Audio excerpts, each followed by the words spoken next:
So the first question I want you to ask yourself is, are you drinking enough water? Drinking enough water is vital for your health, and it's recommended that you drink about 7 to 8 glasses a day. Note that a glass is about 8 ounces. I don't really follow that. What I'd rather do is throughout the day I'll fill up a big cup like this, like a few times, just to keep it cold.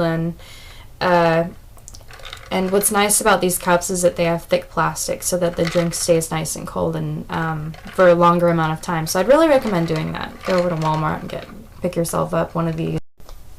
Number 2 is the importance of whole grains in your diet. How much whole grains versus simple carbohydrates are you eating?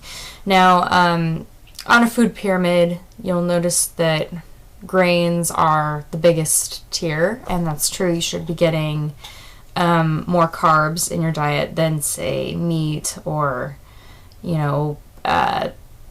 yogurts and cheeses and stuff like that. But it should be noted as well that not all whole grains are the same. A lot of the time on packaging and stuff like that, in order to make products look more healthy, it'll say whole grain. You'll see even like whole grain Pringles. Now, whole grain Pringles aren't as good for you as, say, a slice of Dave's whole grain bread. Now, whole grain is good for you because it's fiber, and fiber keeps your body moving. I'm not going to go into detail, but you know what I mean.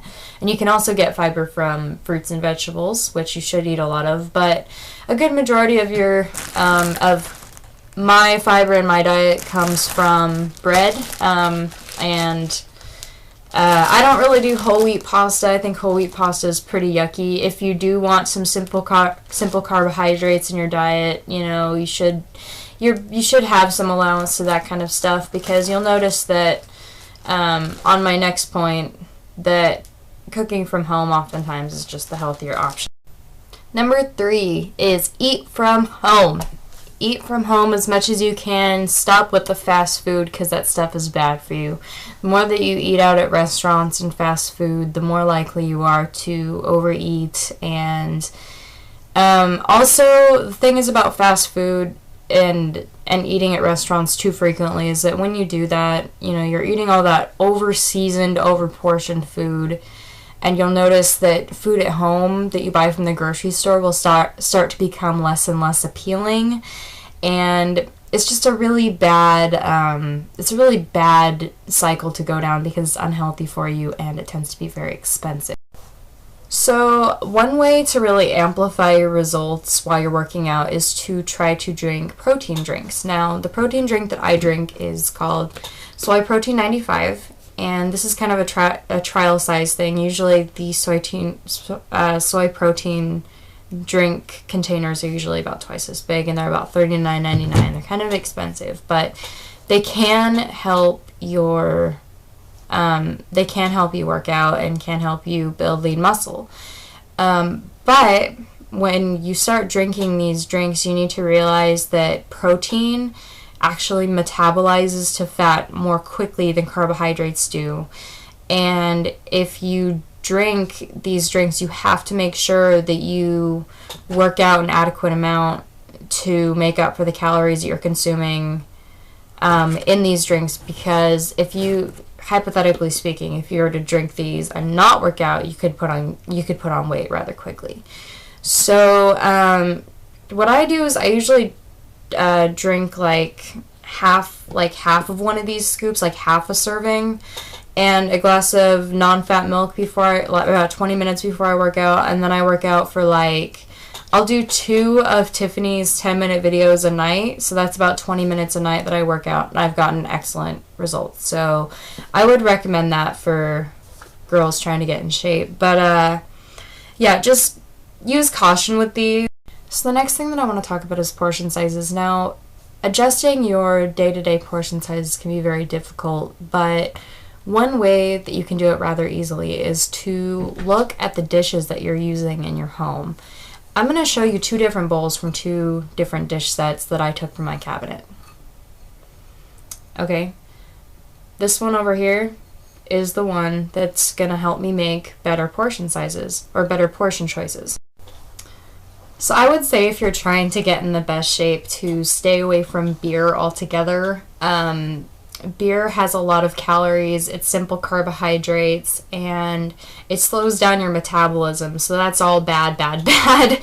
I'm sure 1 or 2 beers is okay every once in a while, but it's just really not good for your diet. I know girls that go to the gym and work out twice as much, if not more, than I do, but don't get half the results that I do because I don't drink and they drink a lot of beer and party a lot. So yeah, just keep that at the back of your mind if you're really dedicated to your diet, to try to stay away from beer for the most part.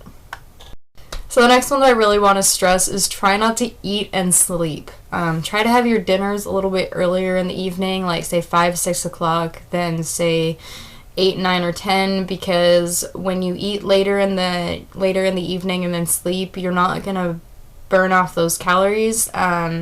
When you're sleeping, I think you only burn like 70 calories an hour or something like that, versus when you're standing up where you burn like 120 or whatever. There's a whole scale on how many calories you burn, and I'm sure you could find that on like Google, but I'm not a calorie counter per se, but I do know that you shouldn't eat a big dinner and then sleep right afterward. It's just a way that your body can store fat more quickly. It's just not great for your diet, so take that into consideration as well. Do not let advertising companies make it seem like it's okay to overeat. This is Haagen-Dazs. Now, this isn't the same one that I had earlier, but I did see this one maxed out. I think it's Dreyer's maxed out ice cream, and it comes in a pint like this, and I was reading the back of it, and it said, "No bowl required. Just take a spoon and dig right in." Like, no sharing or something like that. It just, like, basically made it sound like it's okay to sit down at the couch and eat a whole, pint of one of these ice cream things. And, I mean, just one of these has 3.5 servings. It's 280 calories per serving. And if you ate a whole one of these, you'd be getting more than twice your daily amount of saturated fats. And there are people that will straight buy and eat a whole pint of ice cream every day, and that's just horrendous for your diet. Okay, so number 9 is to not waste your money on things like diet pills and diet drinks and stuff like that. They claim they're going to detoxify your body. There's been a lot of studies that say that the reason why people eat unhealthy is because their body is like toxified or something, and their minds are addicted to the junk food and stuff like that.